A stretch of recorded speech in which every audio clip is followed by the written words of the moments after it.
बिस्मिल्लाहिर्रहमानिर्रहीम। हम ठीक होने का दिखावा करते हैं मगर अंदर से बिखर चुके होते हैं। कुछ बातें दिल में ही रह जाएं तो बेहतर होता है।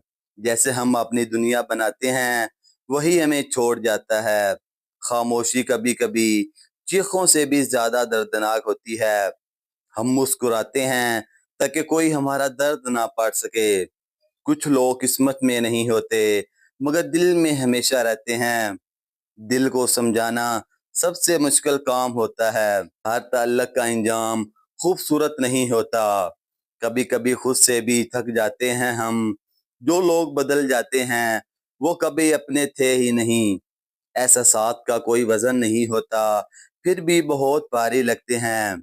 हम जिन्हें अपना समझते हैं वो हमें समझ ही नहीं पाते। वक्त सब कुछ सिखा देता है चाहे हम सीखना ना चाहें। कुछ जख्म वक्त के साथ नहीं बढ़ते बस आदत बन जाते हैं। जो खामोश हो जाए उसके दर्द को समझना सीखो। हमने छोड़ना सीख लिया वरना हम भी किसी के थे। दिल का दर्द अल्फाज में बयान नहीं होता। हर कोई साथ नहीं देता ये हकीकत है। हम बदलते नहीं बस हकीकत समझ जाते हैं। कभी कभी अकेला रहना ही सबसे बड़ा सुकून होता है। अगर आपको ये अक़वाल पसंद आए तो लाइक करके चैनल को सब्सक्राइब करें।